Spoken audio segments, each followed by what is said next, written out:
introduction to our family. So we just wanted to quickly start with introducing our kids. What's your name? What's your name, mister? This is Joshua. How old are you? He's 2. And who are you? 7 and I'm 4. Yes, that's right. And up there we have? Haley and I'm 9. Okay.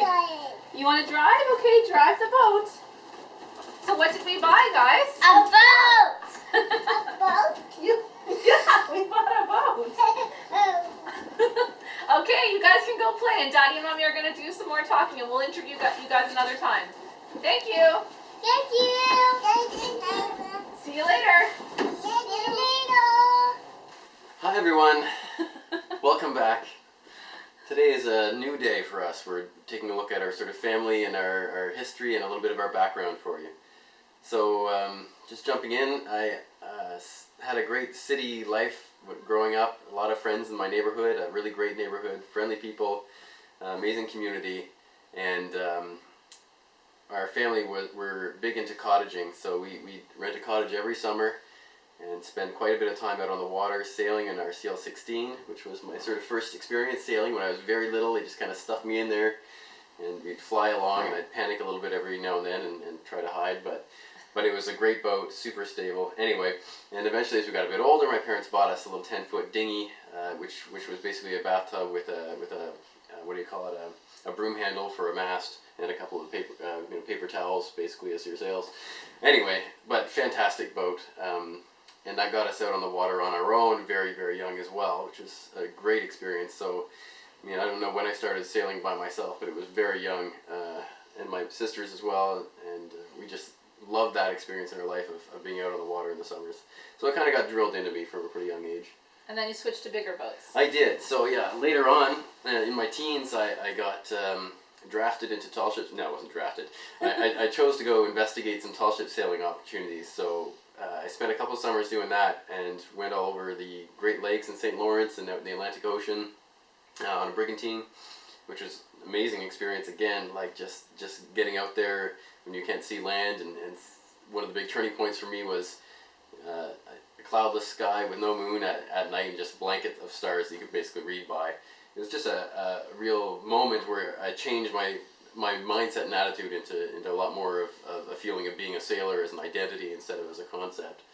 So that was pretty neat. So I'm not a sailor. I don't have that kind of connection to sailing the way Mike does. But I did grow up in the country on the water. So we grew up on the Rideau River just outside of Ottawa, Canada. And that connection to water was really important in my childhood. We did lots of canoeing and fishing and all kinds of outdoor activities and just sort of spending a lot of our time in nature. And so that really has stuck with me in my life.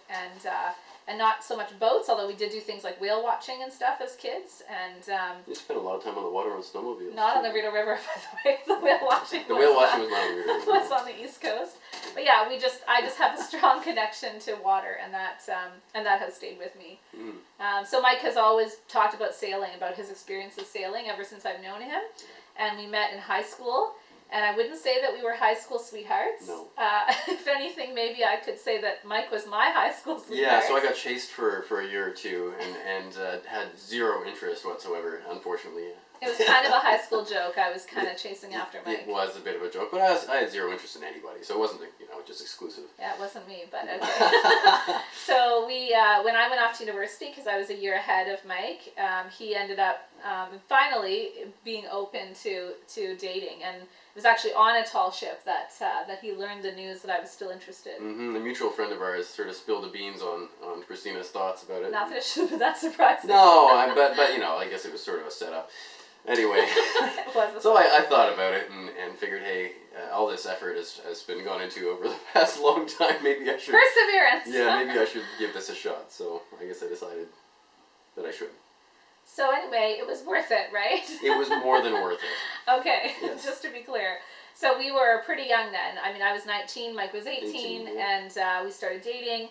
We got engaged a year later, and we were married 3 years after that. So we've been together for a long time, and yeah, I think that really helped us in our 20s, not having to worry about looking for a life partner, because we were solid and were in love, and we didn't have to worry about that. Yeah, we had a lot more free time to focus on sort of moving our life forward and setting us up for different opportunities without having the distractions of the dating scene, for sure. Yeah, that was a good experience for us. One thing we did when we were engaged was we would watch the Tall Ship Chronicles, which was a Canadian TV show about a boat. Yeah, followed the Picton Castle, which was a tall ship. And so we always talked about going sailing together, and that was sort of one of the things that we discussed as a lifestyle choice. But yeah, that particular boat turned out to be prohibitively expensive if you wanted to go on a leg of that trip. It would have been awesome, but a little out of our price range. At the time, it was like $10,000 each to go for a week or something. So I don't remember, but it was a lot. It was a lot at the time, so we didn't pursue that. But we did, we did other things, and but we knew eventually we'd come back around to sailing together. And then I guess the big thing that happened in our 20s was, lots of things happened, but one big thing that happened was Mike's health took a bit of a turn, and he ended up having some heart problems that were unexpected and we didn't really anticipate. So, we're just hanging out on a Friday night, and he ends up in the emergency room, and they're, giving him a cardioversion, which is what you see on the ER and Grey's Anatomy shows, where they're, bringing someone back kind of thing. So a little bit scary. Yeah, that was exciting. Exciting experience. I guess that just made us really... I was a little shocked. Thank you for that. It just made us really, take a pause and think about our life and really take it more seriously, I would say, for me, just realizing about our health, and, we're pretty young and we're going through these issues already, and so we really need to make sure we're living life to the fullest, and I think that was a turning point for me anyway. So we ended up starting a business after all the medical appointments and the Heart Institute stuff. Took a couple of years to sort that out, and then we ended up being able to focus again and started a business in real estate, bought some properties, and just looked at where it could go for us to have a bit more financial freedom. So we ended up buying our dream house, as we've talked about before, out near Kingston in Westport. It's a beautiful 5-bedroom house on a lake, 40 acres. It's pretty nice. Yeah, I had plans for putting in an airfield there. Yeah, all kinds of stuff. Yes, I had a firing range and airfield plane. And we had a lake, so we went sailing on the lake in a small boat. Yes, we did. Yeah, so there were some really great experiences there, and the other great thing that happened in Westport was we met our children there. So it sounds a bit odd to say, but our journey to having a family has not been a super straight line, I would say. We've been pregnant many times, but really struggled to have babies, and I've had many miscarriages.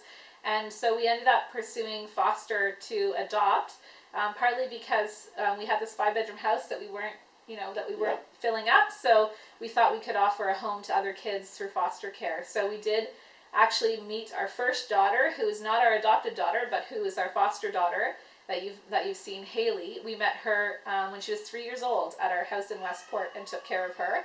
And then Haley's little sister Jasmine came into the world a few years later. And we ended up being able to foster to adopt Jasmine. It's a bit of a challenging road to adoption. We won't really talk about that very much, but sort of 3-year process. But at least at this side of it, we can say that we've gone through that. And then Josh is actually our biological son that we were able to have after all of that journey. So it took us about, I would say, 10 years in our relationship before we were able to start a family. But we're really grateful. Oh, yeah. And I'm now pregnant again, so in my 3rd trimester, and hopeful that this will work out for an Easter baby this year. Yeah, we're hoping. So we've already talked about how we decided to sell our house in Westport. I guess we just weren't ready to retire is the best way to put it. Yeah, I would say so. We definitely felt like we were settling down, and it seemed a bit silly to be settling down at that age. And felt like we would get too comfortable and not end up doing anything interesting or exciting. And we fostered other kids living there too, but we also decided to transition a bit from that process as well. And so we moved back to the city as part of the decision that we've talked about before around, downsizing and being able to think about buying a boat.